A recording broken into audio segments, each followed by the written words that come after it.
Je vais partager aujourd'hui sur le fait que Dieu veut remplir ton cœur et ta bouche du Saint-Esprit. Dans l'évangile de Luc, on voit qu'il y a l'ange qui va apparaître alors que le sacrificateur Zacharie est dans le temple, le lieu saint. Il est là en train d'offrir du parfum et à droite de l'autel du parfum, des parfums, l'ange apparaît et l'ange va prophétiser sur lui. Il y a quelque chose qui descend du ciel. Les paroles de l'ange sont cette chose qui descend du ciel et qui établit quelque chose dans la vie de Zacharie. Il lui prophétise que sa femme qui est vieille, qui est âgée, va avoir un enfant. Et on voit aussi l'ange qui apparaît à Marie. L'ange apparaît à Zacharie avec une promesse pour son épouse. L'ange apparaît à Marie. Et ce que ça va produire, on va le voir un peu plus tard, c'est que l'ange, quelque chose du ciel descend dans la vie de Zacharie, dans la vie d'Élisabeth et dans la vie de Marie. Et qu'est-ce que ça va provoquer? Chacun d'eux vont se mettre à prophétiser. Dans l'ordre, sauf que Zacharie, lorsqu'il a douté et qu'il a été incrédule, sa bouche a été fermée, on va le voir. Alors il a prophétisé, mais à la fin. L'ordre a été changé. Élisabeth a prophétisé, Marie a prophétisé, et ensuite Zacharie a prophétisé. Dans Luc au chapitre 1 au verset 5, Luc chapitre 1 verset 5,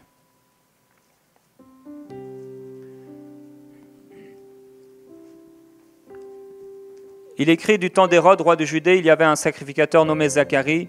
Au verset 8, pendant qu'il s'acquittait de ses fonctions devant Dieu, selon le tour de sa classe, il fut appelé par le sort, d'après la règle du sacerdoce, à entrer dans le temple du Seigneur pour offrir le parfum. Ce qui est important ici, c'est que Zacharie entre dans le temple du Seigneur pour offrir le parfum. Toute la multitude du peuple était dehors en prière à l'heure du parfum.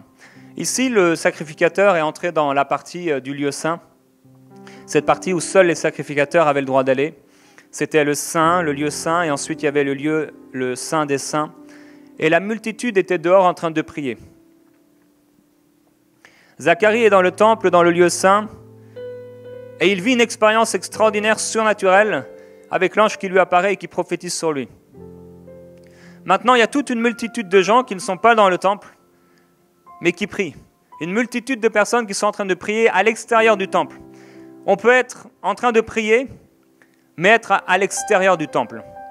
On peut être en train de prier et ne pas voir le surnaturel se manifester dans nos vies. Toute la multitude du peuple était en train de prier, mais seule une personne était en train de vivre le surnaturel. Tout le monde, tous les gens étaient en train de prier, mais il n'y a qu'une personne qui a vécu ce jour-là quelque chose de surnaturel. Lorsqu'il a vu l'ange et qu'il a entendu la parole de Dieu qui lui a été manifestée. On peut prier depuis longtemps, on peut être croyant, mais il y a plus que ça. Dieu veut qu'on vive des expériences surnaturelles. Dieu veut nous remplir de son esprit. Le temple ici, c'est une image de la langue. L'autel des parfums, c'est la langue. Dans l'Apocalypse, il écrit: un autre ange vint, il se tint sur l'autel, il avait un encensoir d'or, on lui donna beaucoup de parfums afin qu'il les offrît, avec des coupes d'or remplies de parfums qui sont les prières des saints.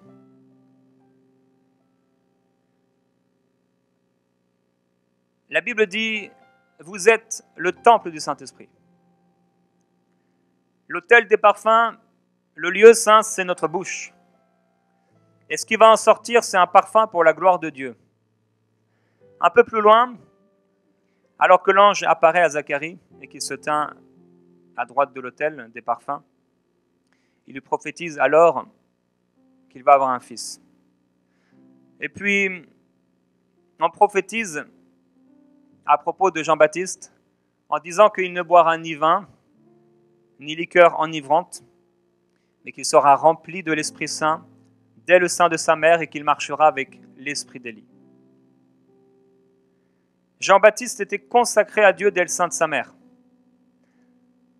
Et il ne pouvait pas boire de vin ni de boisson enivrante parce que Dieu avait quelque chose de mieux à lui faire boire. Il ne pouvait pas s'enivrer parce que Dieu voulait qu'il soit ivre d'une autre boisson, d'un autre breuvage. Et il est écrit qu'il sera rempli de l'Esprit Saint dès le sein de sa mère. Dieu veut te remplir du Saint-Esprit. Dieu veut remplir son peuple du Saint-Esprit. Lorsque l'ange va prophétiser, Zacharie va douter. Et alors l'ange va lui dire, maintenant tu seras muet et tu ne pourras pas parler. Tout à coup, sa bouche s'est fermée. Il ne pouvait plus parler parce qu'il avait douté. Les paroles de Dieu sont puissantes. Tout a commencé avec la parole. Lorsque Dieu a dit, les choses sont arrivées. 10 fois dans le chapitre 1 de Genèse, Dieu dit. Les paroles de Dieu sont chargées de puissance et chargées d'autorité. Au commencement était la parole, et la parole était avec Dieu, et la parole était Dieu. Et tout ce qui existe a été fait par elle, et il n'y a rien qui existe qui ait été fait sans elle. La parole de Dieu est extrêmement puissante, et lorsque Dieu a dit que la lumière soit, qu'est-ce qui s'est passé? La lumière fut. Il faut parfois fermer notre bouche parce qu'elle doit être sanctifiée, parce qu'elle est un chemin pour la gloire de Dieu. Elle est un chemin pour que Dieu parle. Et lorsque Zacharie, qui est en train de remplir sa fonction, a une parole qui était contraire à l'esprit de cette fonction, à l'esprit de cette onction, il est devenu muet. Dans le livre des Proverbes, 50 fois, il nous est parlé de la bouche, qui est reliée à la sagesse. Dans le livre des Psaumes, 60 fois, il nous est parlé de la bouche, qui est reliée à la louange. Votre bouche vous a été donnée, nous a été donnée pour glorifier Jésus-Christ, pour amener les désirs de Dieu à manifestation. Quelque temps après, Élisabeth, sa femme, devint enceinte et elle va se cacher pendant 5 mois. L'ange apparaît à Zacharie, lui dit, ta femme va être enceinte et va enfanter un fils, ce sera Jean-Baptiste. Il sera rempli du Saint-Esprit dès qu'il sera dans le ventre de ton épouse. La puissance de Dieu reposera sur lui. Et alors, elle tombe enceinte et pendant 5 mois, elle se cache. Il faut cacher l'onction. Il faut garder l'onction. Dans ta bouche, il y a l'autel des parfums. Il faut garder cette onction. Il faut protéger cette onction. Il faut veiller aux paroles de ta bouche pour ne pas être lié. La Bible dit dans le livre des Proverbes que le sot, le stupide, dans sa bouche se trouve une verge pour qu'on le frappe avec. Ta bouche doit être sainte pour le Seigneur. Pendant 5 mois, elle est restée cachée parce qu'il y avait quelque chose en elle qui devait être caché. Il y a quelque chose qui devait être gardé. Il y a quelque chose qui devait être protégé. L'ange apparaît à Marie. Et Marie dit, mais comment cela se fera? Je ne connais pas d'homme. Et l'ange lui dit, le Saint-Esprit viendra sur toi. Alors le Saint-Esprit vient sur Marie à la parole de l'ange, qui vient du ciel. Et Marie va aller, à cause de la révélation que l'ange va lui apporter, chez Élisabeth. Elle entre dans sa maison, et il est écrit que dès qu'Élisabeth entendit la salutation de Marie, son enfant, donc Jean-Baptiste, tressaillit dans son sein, et elle fut remplie du Saint-Esprit. Elle portait quelqu'un qui était rempli du Saint-Esprit. Et quand elle a entendu la voix de Marie, qui elle aussi avait reçu une semence, et qu'elle était elle aussi dans son esprit, dans son fort intérieur, remplie du Saint-Esprit, Au moment où elle entend la voix de celle qui portait en elle-même l'enfant rempli du Saint-Esprit, l'enfant rempli du Saint-Esprit dans le ventre d'Élisabeth commence à tressaillir de joie. L'onction, la gloire de Dieu, le lieu saint, l'autel des parfums dans ta bouche. Elle s'écria d'une voix forte, « Tu es bénie entre toutes les femmes. Car voici, aussitôt que la voix de ta salutation a frappé mon oreille, mon enfant a bondi de joie au-dedans de moi. » Marie était déjà enceinte. Lorsque Jésus a maudit le figuier, le lendemain, il était sec. Lorsque l'ange a parlé, il s'est passé quelque chose aussitôt. Elle dit, aussitôt que la voix de ta salutation a frappé mon oreille. La bouche de Dieu qui exprime la parole de Dieu et qui est exprimée dans notre cœur, manifestée, déclarée avec notre bouche, elle frappe. La parole de Dieu dans ta bouche a une puissance. Dieu dit, ma parole n'est-elle pas comme un feu, comme un marteau qui brise le roc? Aujourd'hui, Dieu veut te montrer le pouvoir de sa parole dans ta bouche. L'importance qu'a ta bouche. L'importance de ses paroles, non seulement dans ton cœur, mais dans ta bouche. Marie va dire, mon âme exalte le Seigneur et mon esprit se réjouit en Dieu, mon Sauveur. Tout à coup, Marie, qui marchait d'une manière naturelle, a une connaissance de son esprit. Elle comprend, elle discerne qu'elle est de nature spirituelle. Elle fait tout à coup la différence entre ce qui vient de son âme et de son esprit. Parce qu'il y a quelque chose qui se passe à l'intérieur d'elle. Il y a un être qui est rempli du Saint-Esprit. Il faut garder l'onction. Marie va demeurer chez Élisabeth pendant 3 mois. Elle s'est frottée à l'onction. Comme j'ai parlé de cette femme avec les vases d'huile, qui lorsqu'elle a rempli tous les vases d'huile, toute la maison était remplie de l'odeur de cette huile. Ses mains étaient remplies d'huile. J'ai dit, elle s'est peut-être frottée les cheveux, elle avait de l'huile partout. Elle a été obligée de marcher dans l'huile. L'onction, dans l'Ancien Testament comme dans le Nouveau, c'est une huile, quelque chose qui sert à enduire, un onguent, que les Hébreux pouvaient préparer à partir d'huile, d'herbes aromatiques. Ça veut dire aussi se frotter avec une huile grasse. Tes paroles sont une huile grasse. Tes paroles sont chargées de quelque chose. Et lorsqu'elles sont parlées, déclarées, envers une personne, envers une situation, tu couvres cette personne ou cette situation d'une huile grasse. Marie et Élisabeth ont été 3 mois ensemble et Marie s'est frottée et Élisabeth s'est frottée. Elles se sont ensemble frottées à l'onction. Elles étaient mises à part. Élisabeth est restée cachée. Elle était mise à part. Ta bouche doit être mise à part pour Dieu. Lorsque Jean-Baptiste, après que Marie soit partie, elle retourne chez elle et quelques jours plus tard, Élisabeth va accoucher. Au moment où il va dire le nom de Jean-Baptiste, sa bouche va s'ouvrir, sa langue va se délier. Et il est écrit que Zacharie fut rempli du Saint-Esprit et il prophétisa. Quand il a vu l'ange et qu'il était rempli de peur, sa bouche s'est fermée.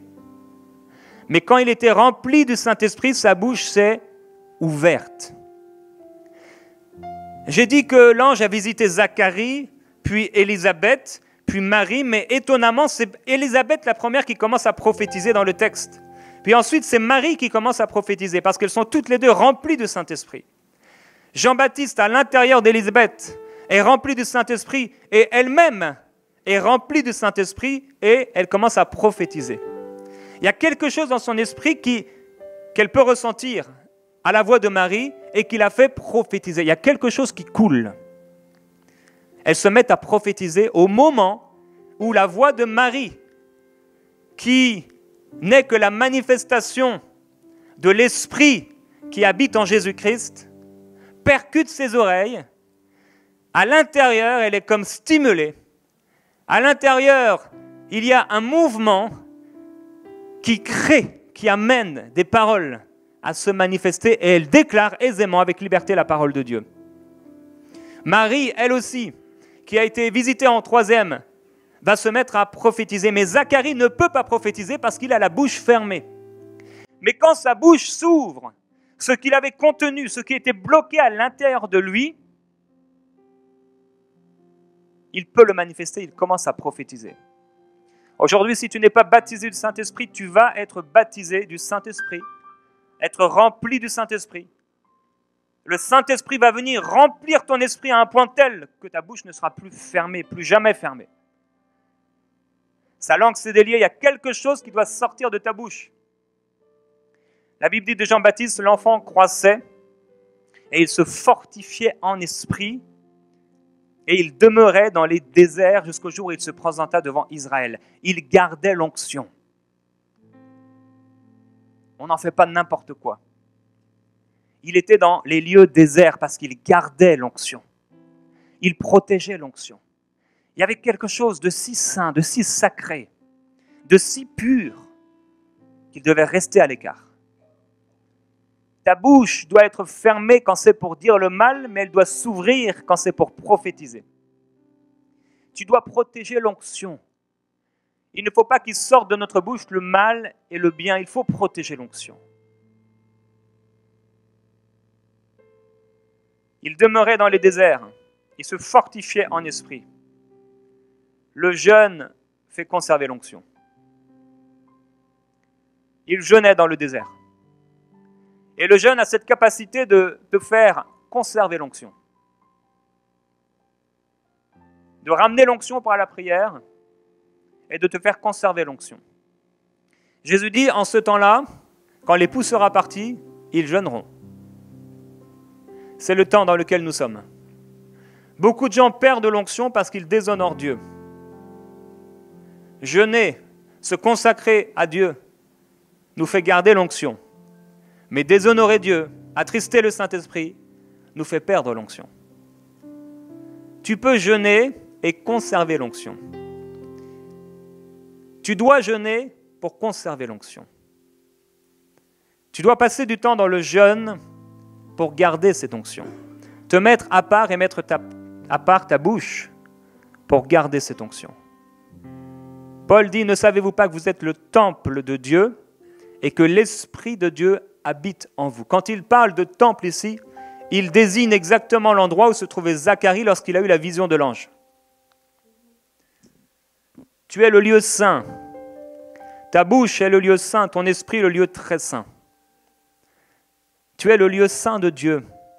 Il doit sortir quelque chose de toi. Quand Zacharie est sorti du temple, il n'a pas pu dire ce qui s'était passé. Mais les gens ont compris qu'il avait eu une vision. Mais quand sa bouche a été ouverte, instantanément, ils se mettent à prophétiser. Tu dois prophétiser. Jean-Baptiste grandit et il est très particulier. Il n'a rien à voir avec les gens de sa génération. Il n'a rien à voir avec les hommes religieux de sa génération. Il y a quelque chose de si particulier en lui que tout le monde est attiré vers lui. Pourquoi ? Parce qu'il a su garder l'onction. Pourquoi ? Parce qu'il ne s'est pas laissé influencer avec la pensée du monde, avec la pensée de sa génération. Pourquoi ? C'est parce que, alors que dès le sein de sa mère, il était rempli du Saint-Esprit, il a tout fait pour garder l'onction. Il a tout fait pour protéger l'onction. Il a veillé à l'onction qui est en fait la présence de Dieu dans sa vie. Il ne voulait pas perdre l'onction. Il ne voulait pas qu'on lui vole l'onction. Il ne voulait pas qu'on lui vole la présence de Dieu. C'est pourquoi, comme l'apôtre Paul, il s'imposait toute espèce d'abstinence pour rester rempli du Saint-Esprit. C'est le plan de Dieu que vous soyez remplis du Saint-Esprit. C'est la volonté de Dieu, claire et nette. pour l'Église, pour chaque croyant, pour ta vie, c'est que tu sois rempli du Saint-Esprit. Comme le ruisseau de Dieu est rempli d'eau, il veut remplir ton esprit et ta bouche du Saint-Esprit au point où tu sentiras, comme il a été dit, physiquement, le ruisseau de Dieu. Parce que tu protèges l'onction. L'onction, la présence de Jésus-Christ, elle est si sainte, elle est si pure, elle est si sacrée qu'on doit la protéger. On doit protéger ce qu'on a reçu. On doit protéger la présence de Dieu. On doit protéger l'onction de Dieu, même si au tout début, on a l'impression qu'elle est toute petite, on va garder cette toute petite onction, on doit la protéger. Et si on la protège, elle va croître. Et on va se fortifier en esprit. La parole de Dieu dit, édifiez-vous vous-même sur votre très sainte foi. Priez dans l'esprit. La Bible dit, l'apôtre Paul dira, celui qui parle en langue, il s'édifie lui-même. Lorsque tu vas prier en esprit, lorsque tu vas prier en langue, tu es en train de fortifier ta nature spirituelle. Ton être intérieur est fortifié. Même si ta tête ne comprend rien, ce n'est pas à elle de décider. C'est le parvis. Est-ce que c'est le parvis qui va diriger ta vie? Est-ce que tu vas rester sur le parvis comme la multitude des gens, alors que Zacharie, lui, était en train de vivre quelque chose dans le lieu saint, d'extraordinaire, auprès de l'autel des parfums? Tu pourras être avec la multitude des gens qui ne vivent rien, qui prient, mais qui ne vivent rien. C'est tout le temps dans un seul sens. Ils prient, ils parlent à Dieu, mais le ciel ne descend jamais. Le ciel veut descendre dans ta vie, le ciel veut descendre dans nos vies. Il veut nous remplir, mais on doit garder et protéger l'onction. Jean-Baptiste grandit et il commence à prêcher le baptême de repentance. Et il dit quelque chose de particulier, il dit « Moi, je suis la voix de celui qui crie dans le désert. » Il ne dit pas « Je suis l'homme qui crie dans le désert », il dit « Je suis la voix de celui qui crie dans le désert. » Il dit « Je suis une voix. » Mon ministère, il le résume de façon extraordinaire. Il résume son ministère en une phrase. « Je suis la voix de celui qui crie dans le désert. Rendez plat, aplanissez les sentiers pour le Seigneur. » S'il pouvait encore résumer, il dirait « Je suis la voix. » Il se considère comme une voix. On ne réalise pas la puissance de notre voix, la puissance de notre bouche, la puissance de ce qui peut sortir de nous. Dieu dit que la lumière soit et la lumière fut. La vie et la mort sont au pouvoir de la langue. Quiconque l'aime en mangera les fruits. L'onction avait travaillé dans le secret, dans le désert, pendant des années. Et l'onction avait produit un arbre dans la vie de Jean-Baptiste. Il avait protégé l'onction pendant des années. L'onction avait augmenté. Il s'était habitué à l'onction. Et l'huile, grâce de l'onction, a commencé à couler de la bouche du prophète, en prêchant un baptême de repentance, parce qu'il était rempli du Saint-Esprit. Et alors que le peuple se demandait si c'était lui le Christ, il leur dit « Mais moi je vous baptise d'eau, mais il y a quelqu'un qui vient. Il vous baptisera du Saint-Esprit et de feu. » Mais si les foules allaient à Jean-Baptiste, alors qu'il n'était que capable de baptiser d'eau, mais qu'arrivera-t-il avec celui qui peut baptiser du Saint-Esprit et de feu? Si déjà ce Jean-Baptiste nous choquait, surprenait, qu'arrivera-t-il de celui qui peut baptiser du Saint-Esprit et de feu? Si Jean-Baptiste n'avait aucune capacité même de délier les sandales du Seigneur Jésus-Christ, mais quelle serait la puissance de ce Christ? Gloire à Dieu pour le baptême d'eau, et il a baptisé d'eau. Mais il y a tellement de gens qui sont baptisés d'eau, mais qui sont aussi secs qu'un biscuit soda. il ne faut pas rester sur le parvis. Il faut être rempli du Saint-Esprit. Il ne faut pas être sec. Ce n'est pas le plan de Dieu pour ta vie, que ce soit dur, que ce soit difficile, qu'il n'y ait aucune puissance dans ta vie. C'est le plan de Dieu que tu manifestes la puissance et que tu ressentes cette puissance et que tu vives cette puissance. Et que les paroles de Jésus-Christ, cette promesse que des fleuves d'eau vive couleront de ton esprit ne soit pas seulement une image que tu lis dans la Bible, mais une réalité. Dieu te remplira du Saint-Esprit à la mesure de ta soif. Et il dit, venez à moi et buvez gratuitement. Beaucoup sont secs parce qu'ils ont attristé le Saint-Esprit, ils ne réalisent pas qu'ils sont peut-être même constamment en train d'attrister le Saint-Esprit par leur vie, par leur choix de vie. Ésaïe a dit, mais malheur à moi, je suis perdu, parce que je suis un homme dont les lèvres sont impures, et j'habite un peuple qui a lui aussi les lèvres impures. Et mes yeux ont vu le roi. Mais un ange de Dieu va commencer à voler, il va prendre une pierre ardente sur l'autel et va en toucher sa bouche. Et il va lui dire, maintenant ceci a touché ta bouche. Ton iniquité est expiée, ton péché est enlevé. Et là, il va entendre la voix du Seigneur qui dira, qui enverrai-je et qui marchera pour nous. Il faut que son feu touche ta bouche. Il faut que le feu du Saint-Esprit touche ta bouche, ton esprit, ta chair, que l'onction se frotte à ta chair pour vivre une expérience extraordinaire. Ésaïe dit, l'Éternel m'a appelé dès ma naissance. Il m'a nommé dès la sortie des entrailles maternelles. Il m'a appelé, il m'a nommé. Il a rendu ma bouche semblable à un glaive tranchant. Il m'a couvert de l'ombre de sa main. Il a fait de moi une flèche aiguë. Et il m'a dit, tu es mon serviteur. Je mets mes paroles dans ta bouche. Dieu parle. Jésus est la parole de Dieu.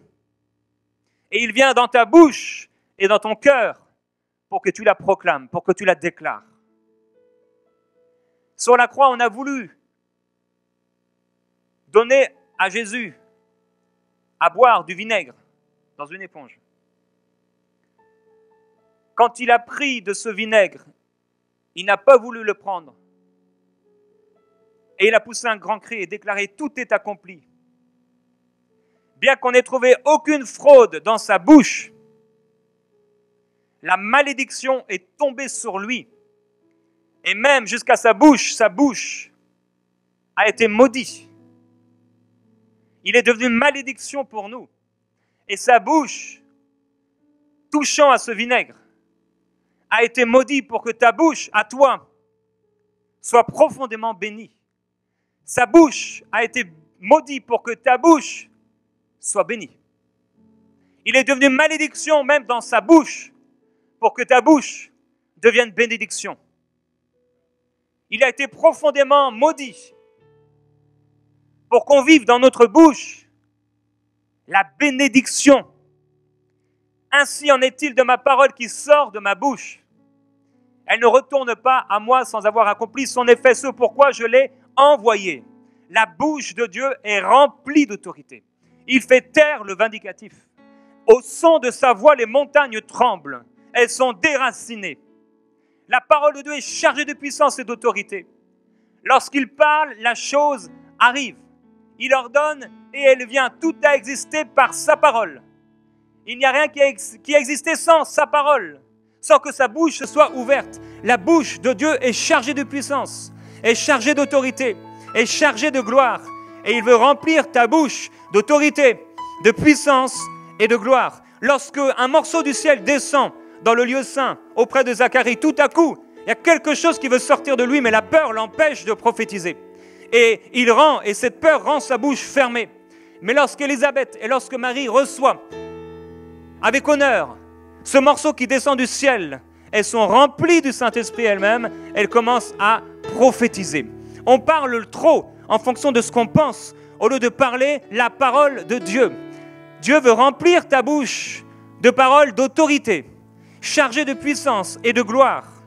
l'Esprit de l'Éternel fondit sur Samson. Et il va déchirer en deux le lion comme il l'aurait fait ou comme on aurait pu couper un chevreau. Le lion arrive vers lui et il déchire ce lion en deux parce que l'Esprit de l'Éternel est sur lui. Le lion est le symbole de la bouche. Quelques jours plus tard, il retourne voir le lion et il trouve au sein du lion un essaim d'abeilles avec du miel. Et il prend de ce miel et il commence à manger. Et il en donne à ses parents et il ne dit pas d'où vient ce miel. Il garde le secret de l'onction.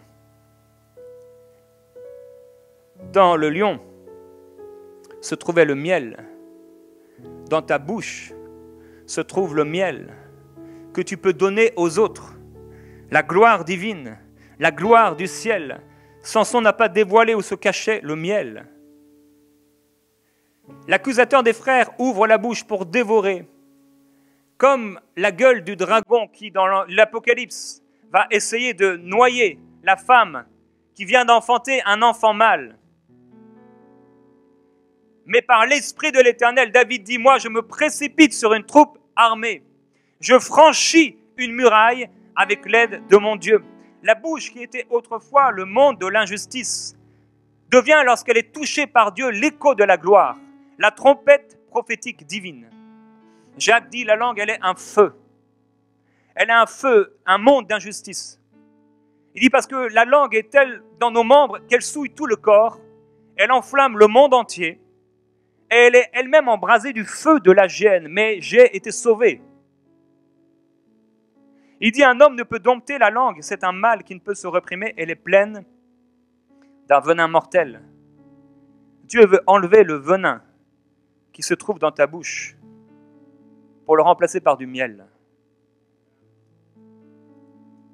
Ma bouche sera embrasée du feu du Saint-Esprit. Aussi vrai que lorsque la bouche est dédiée et consacrée au mal et à l'injustice, ce qu'il en sort est mal et injustice. Mais lorsque la bouche est consacrée par onction, ce qui en sort est gloire divine. Dans l'Apocalypse, il y a 4 anges qui vont descendre avec 200 millions d'anges et ils vont tuer 1/3 des hommes. Les chevaux sur lesquels ils se trouvent, de leur bouche sort du feu, de la fumée et du soufre. Et c'est ce feu qui sort de leur bouche, la fumée et le soufre, qui leur permet d'atteindre le but. Et il est écrit parce que c'est car le pouvoir des chevaux est dans leur bouche. Il y a dans ta bouche une puissance. Que veux-tu que je fasse? Seigneur, ouvre mes yeux.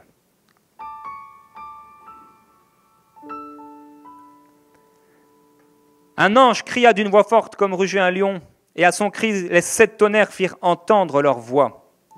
Et Jean va commencer à entendre du ciel une voix parler.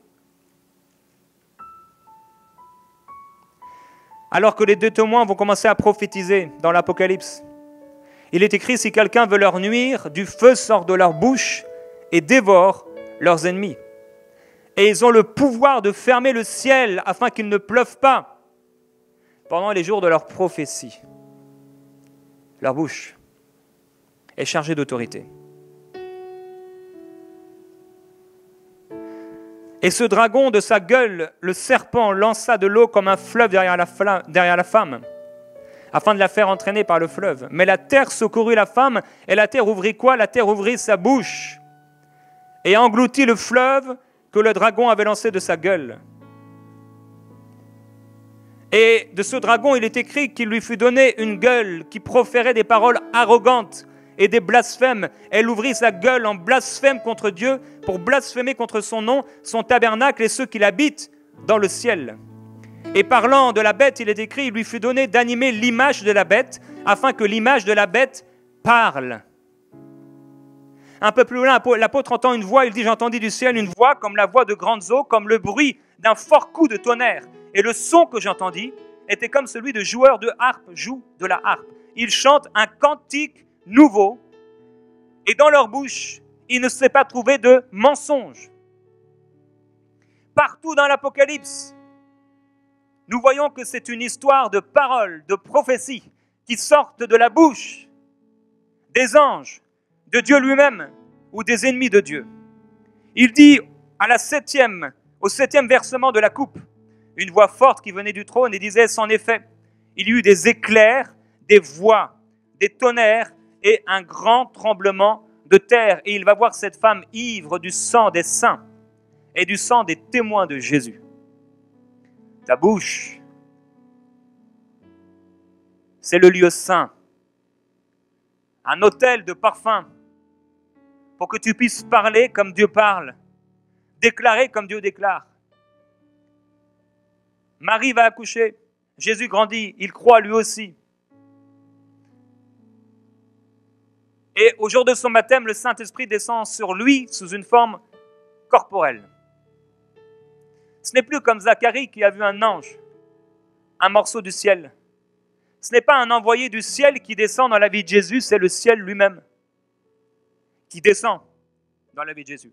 Il est écrit, Jésus rempli du Saint-Esprit, revint du Jourdain, et il fut dirigé, conduit par l'Esprit dans le désert, où il fut tenté par le diable pendant 40 jours. Il ne mangea rien durant ces jours-là. Quand le Saint-Esprit a rempli Jésus, il a commencé à être rempli, dirigé par le Saint-Esprit. Et l'Esprit l'a dirigé dans un temps de jeûne de 40 jours où rien n'est rentré dans sa bouche. Aucune nourriture. Parce que sa bouche devait être consacrée. Dieu dit, ne touchez pas à ce que j'ai oint. Ta bouche doit être consacrée et rien n'est rentré dans la bouche de Jésus pendant 40 jours. Et le diable l'a tenté en lui disant quoi? Ordonne à ces pierres de devenir du pain. Le diable voulait arrêter le jeûne de Jésus parce qu'il commençait à en ressentir les effets et la puissance. Parce que Jésus était en train de retenir, de garder, de protéger l'onction que Dieu avait posée en lui et posée sur lui. Cette onction du Saint-Esprit était tellement importante pour Jésus qu'il est resté 40 jours sans manger pour la protéger. Et rien n'est rentré dans sa bouche parce que sa bouche devait être consacrée pour en faire sortir quelque chose de puissant qui allait libérer les gens. Il n'a rien mangé, il a gardé l'onction. Et le diable lui a dit, mais si tu te prosternes devant moi, je te donnerai cette puissance que j'ai reçue. Mais quand Jésus sort du désert, il y a un autre type de puissance. Une puissance beaucoup plus grande, une puissance qui effraie, une puissance qui libère les captifs. Jésus avait une plus grande puissance que celle que le diable voulait lui proposer. Il a voulu le faire manger comme Nebuchadnezzar voulait faire manger Daniel et ses amis. Mais Daniel a dit non, je ne me souillerai pas par les mets et le vin du roi. Cela n'entrera pas dans ma bouche. Pourquoi? Parce que sa bouche allait être un instrument de justice, de sagesse et de révélation divine. Sa bouche allait être employée par Dieu pour manifester ce que personne ne pouvait manifester, pour dire ce que personne ne pouvait dire, pour révéler ce que personne ne pouvait révéler. Tous les sages et les astrologues et les magiciens n'ont pas pu révéler à Nebuchadnezzar le rêve qu'il avait fait. Mais Daniel et ses amis, et Daniel qui avait gardé sa bouche et qui avait empêché à toute nourriture mauvaise d'entrer dans sa bouche, reçoit de la part de Dieu une vision, un songe, et de cette même bouche qui avait été consacrée et mise à part pour Dieu, il en sort la révélation qui va changer sa vie et celle de cet homme. Une prophétie qui n'est pas encore terminée dans sa bouche. Jésus dit, ce n'est pas ce qui rentre de la bouche qui souille l'homme, non, c'est ce qui en sort. Mais si tu ne gardes pas ta bouche, les paroles des hommes vont percuter tes oreilles. Et si tu reçois dans ton cœur les paroles de malédiction, elles vont enfanter, non pas quelqu'un qui soit rempli du Saint-Esprit, elles vont enfanter la peur. Elles te rendront muet, incapable de parler. Jésus a été baptisé de feu dans le désert et il est sorti de l'Esprit, revêtu de la puissance de l'Esprit. Dans l'Apocalypse, nous voyons que le diable a une bouche qui est arrogante. Il a proposé à Jésus la gloire et la puissance des royaumes. Mais Jésus a refusé les paroles de cette bouche arrogante. Et il a été baptisé de feu dans le désert. Il est resté 40 jours à s'immerger dans l'onction. Et son corps a commencé à s'habituer à la présence de Dieu. Il a habitué sa chair à la présence de Dieu. Et c'est pourquoi il se mettait à part et il passait des temps à jeûner et à prier en disant « Moi, j'ai une nourriture à manger que vous ne connaissez pas. » Il y avait une nourriture qui était bien plus glorieuse pour Jésus, bien plus extraordinaire que celle que les disciples connaissaient. Une nourriture qui remplissait sa bouche, une nourriture qui remplissait son cœur.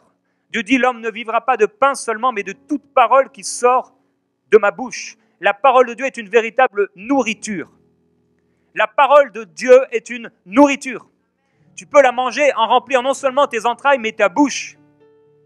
Au point où tu vas prophétiser, déclarer. Jésus dit, cette sorte de démon ne sort que par le jeûne et la prière. Oui, quand on trempe assez longtemps dans l'onction, on en est imbibé.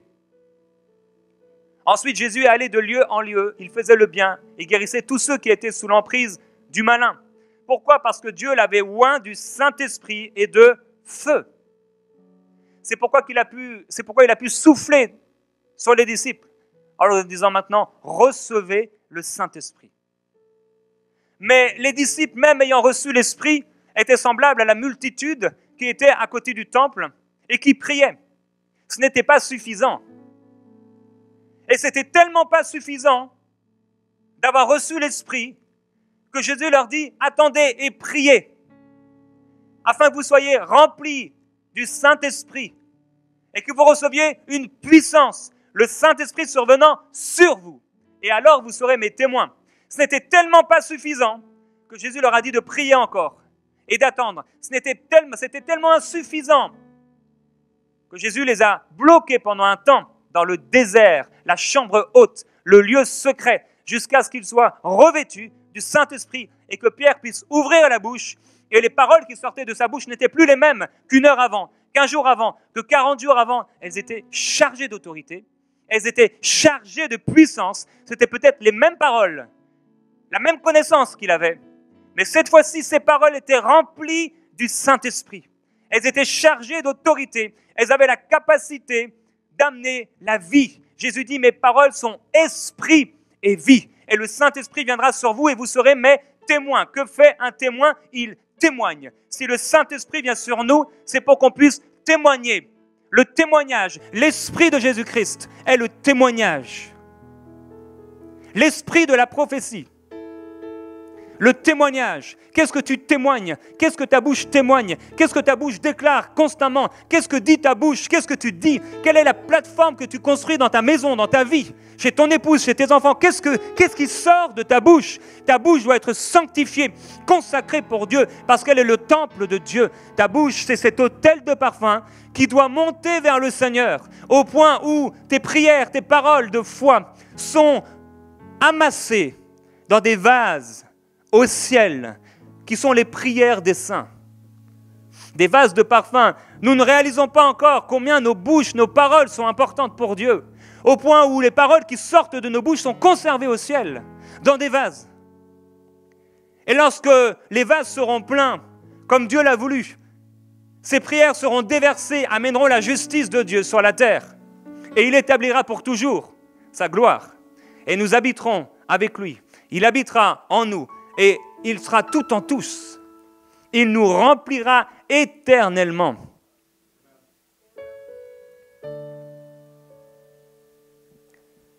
Le vent a rempli la maison et des langues de feu leur apparurent. C'était des langues. Ce n'était pas n'importe quoi, c'était des langues, mais des langues de feu. Et ces langues de feu se sont posées sur chacun d'eux. Et quand ces langues de feu se sont posées sur eux, ils se sont mis à faire quoi ? À parler. À parler en d'autres langues. Dieu dit à Jérémie, avant que tu étais formé dans le ventre de ta mère, je te connaissais, je t'avais consacré. Et Jérémie dit, mais Seigneur, je ne sais pas parler. Et Dieu lui dit, ne dis pas, je suis un enfant. Ne dis pas, ne parle pas, ne dis pas cela. Puis l'Éternel étendit sa main et il dit, et toucha ma bouche, Et l'Éternel me dit, voici, je mets mes paroles dans ta bouche. Toute langue confessera qu'il est Dieu. Les paroles de Dieu dans ta bouche. Au moment où un jour Jérémie est en train de prophétiser, de la part de l'Éternel, il y a un homme qui s'appelle Pélatia, et cet homme est un faux ouvrier. Au moment où le prophète commence à prophétiser, cet homme meurt sur le champ, parce que les paroles du prophète étaient chargées de puissance. Quand Pierre ouvre la bouche devant Ananias, puis devant Saphira, ses paroles sont chargées de puissance. Dieu dit à Moïse, va donc, je serai avec ta bouche. C'est étonnant. Je serai avec ta bouche. Même la bouche de l'ânesse du prophète Balaam s'est ouverte pour prophétiser. Si la bouche de cette ânesse s'est ouverte pour prophétiser, il faut que nos bouches s'ouvrent pour prophétiser. Tu devrais déjà être en train de prophétiser. Dieu dit à Jérémie, voici, je veux que ma parole dans ta bouche soit du feu. Le Seigneur détruira l'impie par le souffle de sa bouche. Tu as tiré des louanges de la bouche des enfants et de ceux qui sont à la mamelle. Dieu dit à Ézéchiel, tu leur diras mes paroles, les paroles de ma bouche. Et il lui dit, mais ne sois pas rebelle comme eux, ouvre ta bouche et mange ce que je te donnerai. Et il dit, j'ouvris la bouche et il me fit manger ce rouleau. Pour Ézéchiel, c'était comme un baptême du Saint-Esprit. Il a mangé un rouleau. Il dit, fils d'homme, mange, nourris ton ventre, remplis tes entrailles de ce rouleau. Et il dit, je le mangeai, et il fut dans ma bouche doux comme du miel. Le prophète Balaam a dit, n'aurais-je pas soin de dire ce que l'Éternel met dans ma bouche? À un autre moment, Ézéchiel est amené dans la vallée. Il dit, l'Esprit entra en moi et me fit tenir sur mes pieds. Et Dieu lui dit, va t'enfermer dans ta maison. Ta bouche est un lieu consacré pour Dieu. C'est pourquoi les apôtres disaient, priez sans cesse. Nous rendons continuellement grâce à Dieu. C'est pourquoi au ciel, les anges s'écrient en ce moment même, constamment, Saint, Saint, Saint est l'Éternel des armées. Toute la terre est remplie de sa gloire. Saint, Saint, Saint est l'Éternel des armées, répétant sans cesse. Quand tu loues Dieu, quand tu glorifies, quand tu parles, quand tu proclames la gloire de Dieu, ta bouche commence à en être remplie. Il se passe quelque chose dans ton fort intérieur. Quand tu parles en langue, tu t'édifies toi-même. Tu édifies ta nature spirituelle. Tu fortifies ta nature spirituelle. Et Dieu dit à Ézéchiel quelque chose d'étonnant.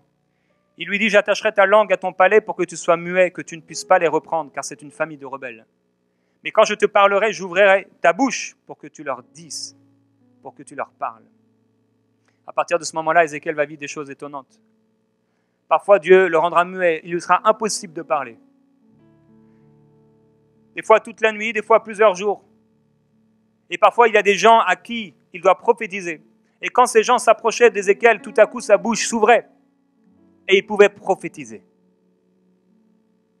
Ta bouche est consacrée pour prophétiser, pour des temps spéciaux particuliers où tu dois déclarer la parole de Dieu. Ta parole et ta bouche, c'est un chemin. Tes paroles sont un chemin pour ta destinée, pour ce que tu vas devenir demain. Ce que tu es aujourd'hui, c'est le résultat de ce que tu as cru et de ce que tu as confessé, de ce que tu as déclaré. Tu t'es marié parce que tu as dit de ta bouche, oui. Tu as dit quelque chose. Et c'est pourquoi l'homme de Dieu dit, quand même j'étais dans le sein maternel, Dieu m'avait appelé. Il avait fait mention de mon nom au sortir du ventre de ma mère. Je suis convaincu, profondément convaincu que lorsque je suis né, ce 9 février en Bretagne sous la neige, Dieu m'a nommé, il a parlé et il a prophétisé sur moi. Il a déclaré des choses sur ma vie, écrit pour moi des choses à l'avance pour que j'y marche. Et il veut que je puisse prophétiser, parler de sa part, me laisser remplir de son esprit, garder l'onction, être vigilant, protéger sa présence dans ma vie, empêcher à ma bouche de maudire, empêcher à ma bouche de faire le mal. Parce qu'il dit, ma bouche, ta bouche est consacrée, un lieu consacré pour moi, et de ta bouche sortira ce qui amènera la gloire des nations. Il va libérer les captifs à travers ta bouche. Tu proclameras des paroles de délivrance, de restauration, des paroles de guérison, des paroles qui amèneront une huile grasse dans la vie de ceux qui vont l'écouter. Et cette huile grasse, elle reste. Tu peux te laver, mais ça reste. C'est difficile à faire partir. Les paroles que les gens nous donnent sont difficiles parfois à faire partir. Elles sont comme un manteau qui nous couvre. C'est pourquoi dans le livre de Zacharie, le prophète, le sacrificateur, Josué, est rempli d'un manteau d'accusation. Un manteau satanique. Parce que le diable est là, la Bible dit, pour accuser le sacrificateur Josué. Ils appellent l'accusateur des frères. Quand tu es en train d'accuser un frère, tu es exactement en train de faire ce que le diable veut que tu fasses. Tu as l'opposé extrême de la volonté de Dieu. Quand tu parles mal d'un frère, alors que dans ton cœur, tu n'es pas prêt à l'aimer, que tu ne l'aimes pas réellement. Et l'ange va déclarer que l'Éternel te réprime, Satan. Donnez-lui un vêtement blanc. Habillez-le comme il le faut. Tout à coup, le sacrificateur est revêtu d'un vêtement de justice. Et sa bouche peut proclamer la justice. Parce que son vêtement est changé. Parce qu'il est libéré.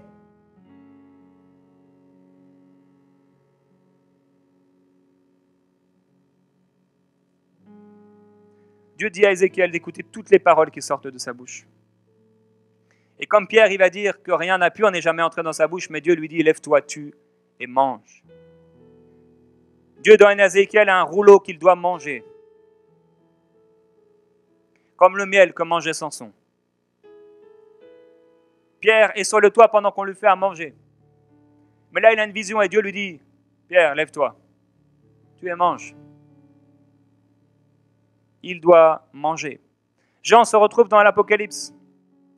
Il dit, j'allais vers l'ange en lui disant de me donner le petit livre. Il pensait qu'il allait pouvoir lire le petit livre, mais l'ange lui dit quelque chose de particulier. Prends le petit livre et avale-le. Il sera amer à tes entrailles, mais dans ta bouche, il sera doux comme du miel. Il dit, je pris le petit livre et je l'avalai. Il fut dans ma bouche doux comme du miel, mais quand je lui avalai, mes entrailles étaient remplies d'amertume. Puis, on me dit, il faut que tu prophétises de nouveau. Il a mangé le livre pour pouvoir prophétiser. Ça a rempli sa bouche de gloire, mais ses entrailles d'un zèle amer, d'une sorte d'amertume. L'esprit de la prophétie qui devait parler, qui devait s'exprimer. Le livre, on ne doit pas seulement le lire, on doit le manger. On ne doit pas seulement le lire. Jésus dit, mes paroles sont esprit et vie, ma parole est une nourriture. L'homme ne vivra pas de pain seulement, mais de toute parole qui sort de ma bouche. Tu ne dois pas seulement lire la parole, tu dois t'en nourrir, tu dois l'avaler, au point où sa parole demeure en toi. Et si sa parole demeure en toi, quoi que ce soit que tu demandes, tu le verras s'accomplir. Parce que ces paroles demeurent en toi. Il faut que tu sois rempli du Saint-Esprit. Pierre a dit, ces gens ne sont pas ivres comme vous le supposez. Ils ne sont pas remplis de vin. Non, non, ils sont remplis du Saint-Esprit. Ils ne sont pas ivres, ils sont remplis du Saint-Esprit. Et Pierre lui-même, rempli du Saint-Esprit, va commencer à prêcher l'Évangile et à déclarer ce qui est en train de se passer. Ces langues de feu qui sont descendues sur chacun de nous. C'est exactement la réalisation, c'est l'accomplissement de la prophétie du prophète Joël. Quand Dieu a dit, je répandrai de mon esprit sur toute chair. Il dit, ces langues qui sont venues sur eux, et maintenant alors qu'ils se mettent à parler en langue, c'est ce qui se passe. Dieu a répandu sur eux de son esprit. Dieu veut répandre sur toi son esprit. Dieu veut remplir ta vie, ta bouche du Saint-Esprit, au point où ta langue va pouvoir s'exprimer en gloire, s'exprimer en puissance, s'exprimer en révélation, s'exprimer en vie, s'exprimer en changement, s'exprimer en guérison. Il met dans ta bouche des paroles de vie pour que tu puisses les proclamer, les déclarer. C'est pourquoi celui qui prie pour un frère qui s'est éloigné, il peut libérer une âme de la mort et couvrir une multitude de péchés. C'est pourquoi Élie, qui était de la même nature que nous, il pria avec instance pour qu'il ne plût pas, et la pluie ne tomba pas. Mais lorsqu'il pria à nouveau, lorsqu'il ouvrit la bouche, la pluie commença à tomber. On ne réalise pas la puissance de la prière, la puissance de nos paroles, la puissance des paroles de Dieu dans nos bouches. Dieu a mis une puissance extraordinaire en nous. Le Saint-Esprit est venu habiter en nous, mais nous disons, Seigneur, où est ta puissance? Où est ta puissance? Elle est dans ton cœur et dans ta bouche. J'ai cru, c'est pourquoi j'ai parlé. Il est bien de croire, mais il est mieux de parler. Il faut croire, mais il faut parler. Qu'est-ce que tu crois? Qu'est-ce que Dieu va faire à travers toi? Qu'est-ce que Dieu t'a dit? Il faut parler ces paroles, il faut déclarer ces paroles, il faut les amener à l'existence. Tu parles, tu vois les choses à l'avance, tu vois ces choses, elles n'existent pas encore, mais lorsque tu les parles, Dieu, le monde de Dieu, commence à bouger en ta faveur. Lorsqu'il prophétisait, cet homme est tombé mort. Pourquoi? Il y avait besoin d'une parole pour que Dieu accomplisse quelque chose. Lorsque Jésus a maudit ce figuier, il a eu besoin d'une parole. Jésus a parlé au figuier, il a maudit, il y a une parole qui est sortie de lui. Il ne l'a pas frappé avec sa main, il a parlé. Et la parole de Jésus, dans la vie du figuier, a amené quelque chose. Lorsque Jésus disait « je le veux », c'était 3 mots, c'était simple, mais c'était puissant. Les yeux s'ouvraient tout à coup. Il fallait que Jésus parle. Il est la parole de Dieu. Au commencement était la parole était avec Dieu et la parole était Dieu. Il n'y a rien qui soit, frères et sœurs, qui a été fait sans cette parole. Et il a mis dans nos cœurs sa parole. Il dit, j'habiterai, je serai au milieu d'eux et je mettrai de mon esprit en eux. Je répandrai, c'est plus que je mettrai en, je répandrai mon esprit sur eux et ils prophétiseront. Dieu veut que tu prophétises. Dieu veut qu'on prophétise. Et il se passe quelque chose. À partir du moment où ils sont remplis du Saint-Esprit, ils sont tout à coup remplis d'assurance. On parle d'Étienne, un homme plein de foi et d'Esprit Saint. Les gens ne pouvaient pas résister à l'Esprit qui inspirait ces paroles. Quand tu es rempli du Saint-Esprit, tout à coup, tu es dirigé par le Saint-Esprit. Tu es fortifié. Tes paroles sont chargées de puissance. Tu es dirigé par la voix du Saint-Esprit. Et nous voyons les apôtres commencer à aller de lieu en lieu afin que les gens reçoivent le Saint-Esprit. Nous voyons le Saint-Esprit qui parle à Philippe et qui lui dit « Approche-toi de ce char ». À partir du moment où Philippe a été rempli du Saint-Esprit, il a commencé à entendre la voix du Saint-Esprit. Il a commencé à être dirigé par le Saint-Esprit. L'Esprit du Seigneur a enlevé Philippe à un moment. Il y a cet homme qui est arrivé pour imposer les mains à Saul.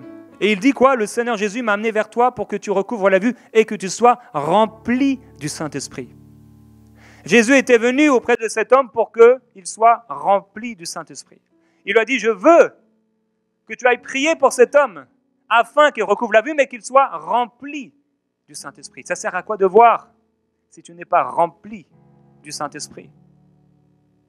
L'Église grandissait grâce à quoi? À l'aide du Saint-Esprit. Pierre est en train de réfléchir à la vision de Pierre, lève-toi, tue et mange. Et qu'est-ce qui se passe à ce moment-là? Le Saint-Esprit lui parle et lui dit, va avec ces hommes.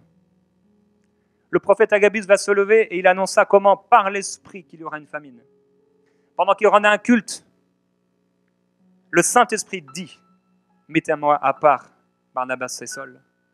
Paul, rempli du Saint-Esprit, commence à parler à ce faux prophète. Et cet homme devient aveugle tout à coup, parce que quelque chose est sorti de sa bouche. Pendant le réveil et la persécution, les disciples étaient remplis de joie et du Saint-Esprit. Et ils fortifiaient l'esprit des disciples. Ils ont voulu aller en Asie, mais ils ont été empêchés par le Saint-Esprit. Parfois, ils étaient pressés par le Saint-Esprit. L'apôtre Paul arrive auprès de ses croyants à Éphèse, il leur dit, mais avez-vous reçu le Saint-Esprit lorsque vous avez cru? Ils ont dit, mais on n'a même pas entendu parler d'un Saint-Esprit. Mais lorsque Paul va mettre sa main sur eux, le Saint-Esprit vint sur eux, et ils se mirent à parler en langue et à prophétiser. Et de lieu en lieu, là où ils allaient, ils étaient poussés par l'Esprit à faire certaines choses, dirigés par le Saint-Esprit. Le Saint-Esprit veut remplir ta vie. Alors je vais faire 2 appels pour terminer ce moment.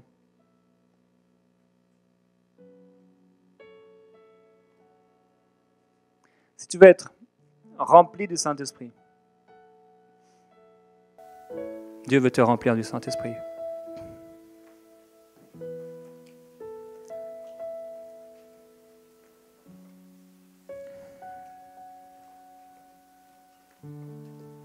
Le ruisseau de Dieu est plein d'eau.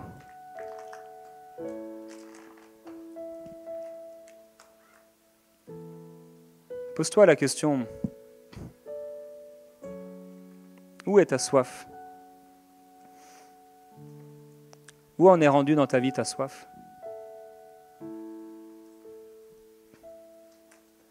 Quel est le niveau de ta soif?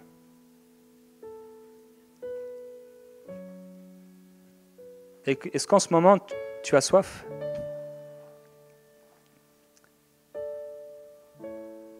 Observe ta vie, la façon dont tu vis. Est-ce que tu as soif, vraiment? La soif, elle s'exprime par des temps de consécration.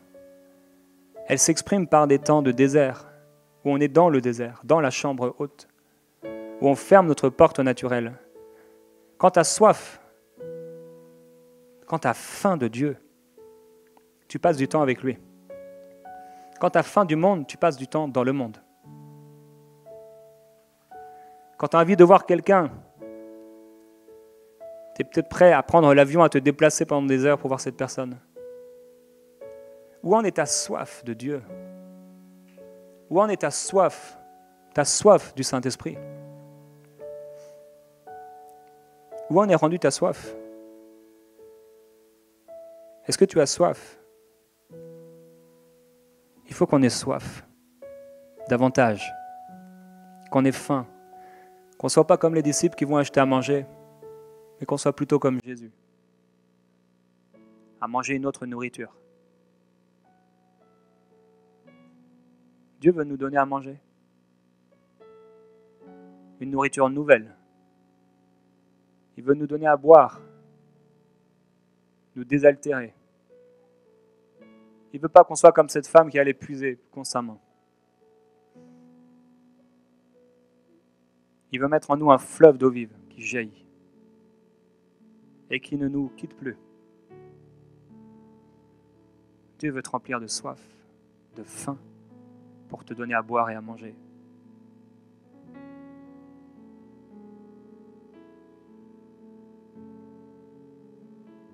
Merveilleux Père,